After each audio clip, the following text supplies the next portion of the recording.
सिद्धि की शादी के बाद वो ससुराल चली जाती है। पीछे रह जाती है भाभी रानी।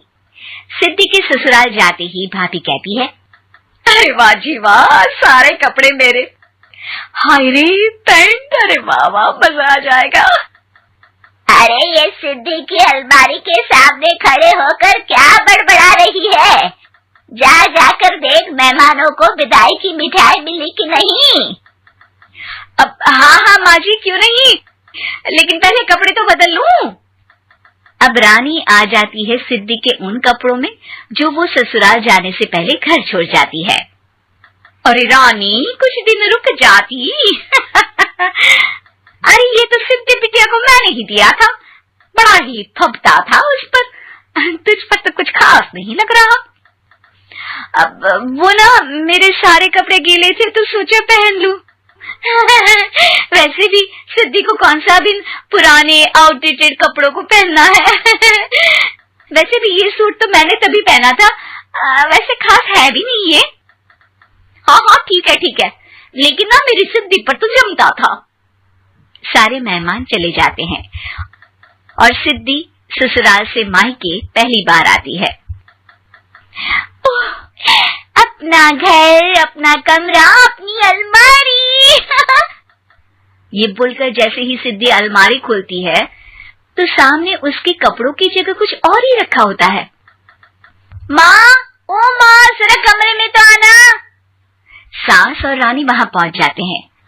रानी ने पहनी होती है सिद्धि की जींस और टी शर्ट। अरे भाभी, ये क्या? ये तो मेरी बड़ी ही महंगी टी शर्ट है, इसे आपने घर में क्यों पहनी है?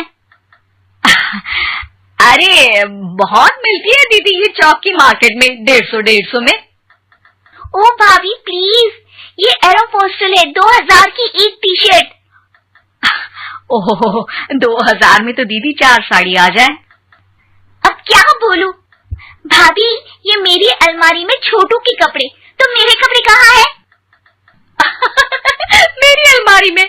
अब दीदी आपको कौन से पुराने कपड़े पहनने थे? माना भाभी, लेकिन मैं जब घर आती तो यही सब पहनती ना। अरे तुम तो बड़ी कंजूस हो दीदी। खैर, वक्त आता है जब सिद्धि ससुराल के लिए रवाना हो रही होती है।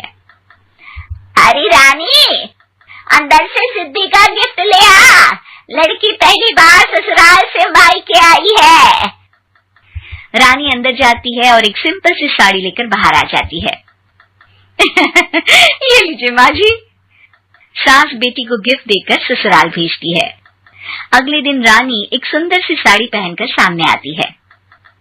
अरे रानी, ये तो वो साड़ी है जो मैंने सिद्धि को देने के लिए दी थी जब वो ससुराल ले जाती, लेकिन ये तूने कैसे पहन ली?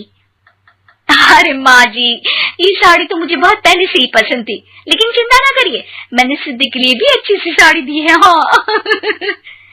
तभी सिद्धि का फोन आता है। क्या माँ, कुछ अच्छा तो दिया होता ससुराल ले जाने के लिए।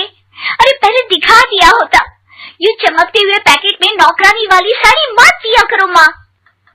अरे बेटे, वो तेरी भाभी ने ना गलती से उससे पैकेट बदल गया। हाँ, मैं कल ही तेरे भाई के हाथ से तेरा वाला पैकेट भेज दूंगी। अरे रहने दो माँ, आई एम श्योर भाभी ने अभी वही साड़ी पहनी होगी जो तुमने मेरे लिए रखी थी। तुम तो समझ नहीं पाई उनको। खैर छोड़ो, मैं ज्यादा बोलती अच्छी नहीं लगती, रहने दो, आपको उन्हीं के साथ रहना है, फिर बात करेंगे। सास को रानी पर गुस्सा आ जाता है। वो उसके कमरे में जाती है जहाँ वो शादी का एल्बम देख रही होती है। रानी, मार्केट जाकर एक ऐसी ही साड़ी लेकर आ, कल प्रतीक जाकर सिद्धि के घर दे आएगा। अरे क्यों माँ जी, कितनी साड़ी देनी है दीदी को? यहाँ कोई सेल लगी है क्या? अरे चुप कर, मेरे बेटी के हिस्से की साड़ी खुद पहन ली, अब ज्यादा ज्ञान बांट रही है।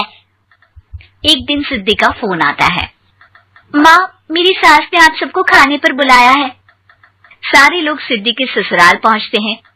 खाना खाकर वो लोग निकल रहे होते हैं कि सिद्धि की सास सभी को गिफ्ट देती है। अरे बहन जी, बेटी के घर का खाना खा लिया, यही बहुत है जो आप ऊपर से गिफ्ट भी दे रही है। अरे बहन जी, आप भी कहाँ इन बातों पर विश्वास कर रही हैं। सास सभी को गिफ्ट देती है, लेकिन रानी को जो साड़ी देती है वो अजीब सी हरे रंग की लाल रंग के बड़ी छाप वाली होती है। अरे छी, ये कौन पहनेगा? सासू माँ को तो जरी वाली इतनी सुंदर, और मेरे लिए ये नौकरानी वाली।